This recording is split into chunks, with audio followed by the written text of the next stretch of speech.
éditeur du magazine Congo. Econews. Congo News. Econews. Voilà, Econews, voilà, mes excuses. Econews, c'est un confrère journaliste. Il a mené beaucoup d'enquêtes, surtout par rapport à la représentativité des partis politiques en cette période de 2023. Faustin Kwedias, bienvenue. Merci pour l'invitation. Voilà. C'est toujours un plaisir de retrouver un confrère. Merci beaucoup, confrère.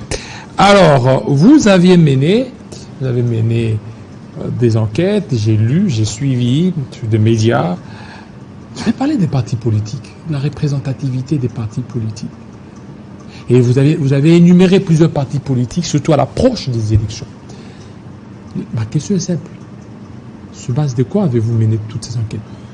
Bon, merci Kilolo pour la question. Évidemment, heureusement, il m'avait présenté comme journaliste. Et quand on est journaliste, c'est vrai que non seulement qu'on attend que les informations viennent vers nous, on peut aussi arriver à créer l'information. Et on peut créer l'information par des reportages, par des enquêtes, des investigations, ainsi de suite. Et à notre niveau, c'est vrai que cette enquête, on l'a publiée au moment où on s'engageait déjà dans les opérations d'enrôlement. On l'a publiée il y a 2-3 semaines. Mais c'est vrai, c'est une enquête qu'on a menée pendant pratiquement 3 mois. C'est-à-dire on est parti presque du mois de juin jusqu'au mois de septembre pour compiler les résultats. Et puis après, ça a pris 1 mois pour qu'on ait un papier bien étoffé. Moi, je l'appelle même pas une enquête parce que c'est juste une mini-enquête. En fait, on s'est interrogé au niveau de la rédaction. Vous savez qu'il est, c'est-à-dire, on est parti d'un préalable, disons. Le préalable, c'est que quand on est parti politique, on suppose qu'on vise un jour à acquérir le pouvoir et l'exercer. Cela voudrait dire que les partis politiques que nous voyons aujourd'hui, j'ai suivi dernièrement une intervention sur Radio Okapi. Moi, je pensais qu'on était juste à 400 partis politiques, mais j'étais étonné qu'on soit déjà au-delà de 700 partis. Dans de 900 d'ailleurs, voilà. Le tout dernier. Vous les rectifiez, déjà on est proche de 1000. Et vous savez, quand on est parti politique, c'est qu'un jour, notre destin sera confié entre ces gens-là qui dirigent des partis politiques. Parce que ce sont ceux-là qui vont prendre des décisions pour nous autres, à notre place. Et notre enquête de Connu, c'était juste... En fait, on ne s'est pas interrogé sur le poids politique. Parce que quand vous parlez poids politique, c'est plus simple. Le poids politique, vous allez dans les institutions, vous allez à l'Assemblée nationale, vous allez au Sénat, vous faites un comptage. En fait, le poids politique, c'est comme une photographie de l'espace politique à un temps T ou à un mois M, comme ça. Là, on suppose que le poids politique est la résultante du processus électoral. C'est après les élections qu'on saura tel parti a autant de députés, tel autre a autant de sénateurs. Là, c'est une question qui ne nous a pas intéressés. Notre question, c'était juste sur la représentativité et l'implantation des partis politiques. Si on a des partis politiques, c'est vrai que tous, pratiquement, ils sont à Kinshasa. Combien sont-ils représentés en province? Et s'ils sont en province, ils sont où exactement? Et même s'ils ont un siège en province, sont-ils locataires ou ils sont propriétaires de leur siège? Voilà les 2 questions qui nous ont guidés. Évidemment, comme la RDC est si vaste, on ne pouvait pas quadriller toute la République. On a réparti notre mini-enquête en 5 zones. Il y avait la zone Kinshasa comme zone autonome. Et puis il y avait la zone ouest qui prenait les provinces de Congo central et du Grand Bandundu.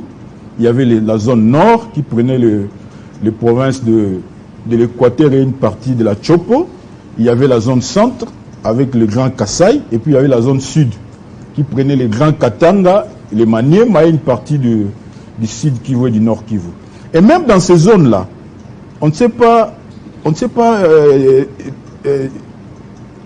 déployé un peu partout. Et maintenant, vous aviez... On a juste ciblé des grandes villes. Voilà, vous avez ciblé des grandes villes. Dans votre enquête, vous avez parlé des partis qui se sont vraiment implantés. Voilà, je voulais atterrir sur ça parce que même les partis politiques, quand vous en avez déjà 400, quand vous en avez 700, vous venez même de me rectifier, ils sont déjà 900. À environ 1000. C'est-à-dire, on ne pouvait pas quadriller, on ne pouvait pas nous intéresser à tout. Parce que quand vous menez une enquête, on doit partir d'abord d'un échantillon que vous estimez être assez représentatif. Dans ce que vous avez mené comme enquête, vous avez trouvé que c'est le nouvel élan est mieux représenté sur l'ensemble du territoire national. Non, pour arriver à cette conclusion, il faudrait d'abord que je te donne ne serait-ce que la méthodologie. Comment on est arrivé à ça? Parce que on a d'abord fait un échantillon de 10 partis politiques que nous estimons à notre niveau être les plus représentatifs possibles dans l'espace politique. 10 partis. Voilà, 10 partis seulement, parce qu'on ne pouvait pas s'éparpiller.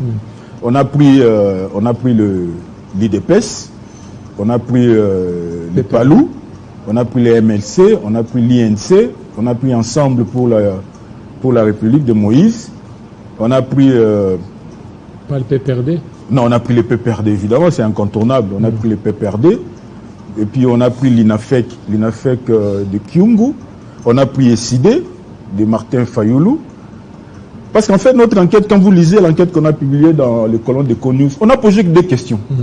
C'était juste 2 questions. C'est-à-dire, bien évidemment, ça s'est fait au téléphone avec des correspondants, on a à gauche et à droite. On a réussi à avoir des contacts dans les villes qu'on a ciblées. Notre première question, c'est de savoir, est-ce que tel parti est implanté chez vous? On dit oui. Si ce parti est implanté chez vous, est-ce qu'il a un siège? On dit oui, il a un siège. Bon. Son siège, est-ce qu'il est locataire ou il est propriétaire de ce siège? C'était juste ça. Et ils ont répondu. Et c'est pourquoi on a parlé de la représentativité et de l'implantation. Loin du débat sur le poids politique. Parce que le poids politique, on ne s'intéresse pas à ça, parce que c'est ici des élections de 2018. Et quand on a compilé les résultats, évidemment, c'était, bon, à notre niveau, au niveau de la rédaction, on était étonné que le Nouvel Élan, un parti qui vient de se créer il y a à peine 3 ou 4 ans comme ça, et se soit déployé pratiquement partout à travers la République. Nouvel Élan. Voilà, le Nouvel Élan de Mouzito. Parce que, vous savez, c'est que chez nous, les partis politiques sont en fait attachés à une réalité sociologique directement liée à son leader. C'est-à-dire, quand vous prenez un parti comme les PALU, par exemple, vous allez remarquer que les PALU est bien présent dans les grands Bandundu parce que son leader est du grand Bandundu. Et quand vous prenez les partis comme les MLC de Jean-Pierre Bemba, vous allez remarquer que les MLC est plus présent dans les grands Équateurs qu'ailleurs. Comme quand vous prenez l'INC de Vital Kamerhe, vous allez remarquer que son ancrage, c'est dans le Sud Kivu. Et même quand vous prenez le Ensemble pour la République, son ancrage, c'est les grands Katang. Et c'est normal que même l'Ensemble pour la République dispose d'un grand siège à Lubumbashi, qui est son quartier général. Maintenant, notre enquête, c'était en fait pour essayer un peu de voir, est-ce qu'il y a des partis politiques qui sont parvenus quand même à se détacher de ces liens sociologiques? C'est-à-dire, au-delà de l'IFF naturel de son leader, ont-ils eu le courage de se déployer ailleurs? C'est pourquoi on était étonné de constater évidemment qu'un parti, comme Nouvel Élan, loin du fief naturel de son leader, qui est le Grand Bandundu, mais le parti est présent, même dans le Grand Nord, il a un siège à Aru, il a un siège à Butembo, et puis en fait vous le retrouvez un peu partout. Et là où il est implanté, l'avantage c'est que non seulement qu'il a un siège propre, mais il est aussi propriétaire, ce qui est contraire à tous les autres, évidemment des partis traditionnels. Parce que dans notre enquête, on est arrivé à tirer les trios de tête. Les trios de tête, c'était évidemment, à notre grand étonnement, c'était le Nouvel Élan qui a pris le dessus, parce que lui, il est partout, alors que c'est un parti qui vient d'arriver. Non seulement qu'il est partout, mais il dispose de ses propres sièges, il n'est pas locataire. Et le deuxième parti, c'était l'AFDC de Modeste Bahati Lukombo. Ils sont ses propriétaires. Voilà, parce qu'au-delà de son siège de Sud Kivu, l'AFDC, il faut le reconnaître, que c'est un parti qui, en une dizaine d'années, a déployé un grand travail, si bien que l'AFDC a réussi à s'implanter un peu partout et à avoir même des sièges propres. C'est-à-dire comme représentation du parti politique dans les grandes villes que nous, on a suivi au niveau des CONews. Et le troisième parti qui bouclait ce trio, c'était l'IDPS. Évidemment, l'IDPS, c'est normal. L'IDPS, c'est un parti qui a un passé, un passé historique assez glorieux. Les autres partis n'ont pas des sièges propres. Ou certains partis sont locataires. Donc ils sont sous-représentés. Ils sont sous-représentés parce que vous voyez, c'est-à-dire l'avantage de l'enquête que nous avons menée à notre niveau. Vous savez, on a souvent les réflexes d'indexer notre classe politique comme étant médiocre. Ils s'occupent pas de la population, ils sont déconnectés des réalités du Congo profond. En fait, notre enquête, c'était justement pour briser ces mythes-là. Parce que vous savez, quand vous êtes un parti politique, c'est quand il est encore au chômage qu'il faut l'interpeller. Parce que quand il aura le pouvoir, là, il aura la tête ailleurs. C'est quand il est en train de conquérir le pouvoir qu'il faut s'interroger, ces partis politiques, qu'est-ce qui se cache derrière? Est-ce une coquille vide ou il a un message dont il est réellement porteur? Parce que cette enquête-là, bon, évidemment, c'était juste, comme on dit, c'était juste un ballon d'essai. Et je n'ai pas compris que les gens se sont intéressés à ça. Parce que maintenant, on va essayer d'aller un peu au-delà. D'interroger même nos leaders politiques. Est-ce que quand on est leader politique, c'est parce qu'on a à mesure de drainer 100 ou 200 personnes derrière lui? Quand on est leader, quand on est un parti politique. Parce que quand vous avez plus de 700 partis politiques, cela suppose que dans votre espace politique, vous avez 700 idéologies politiques. 700 idéologies politiques. Voilà, merci.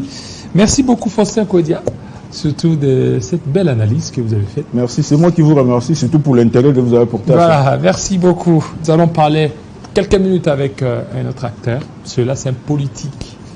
Il vient parler de difficultés aussi de ce trio Fayulu, Matata, ainsi que Denis Mukwege. Tout de suite.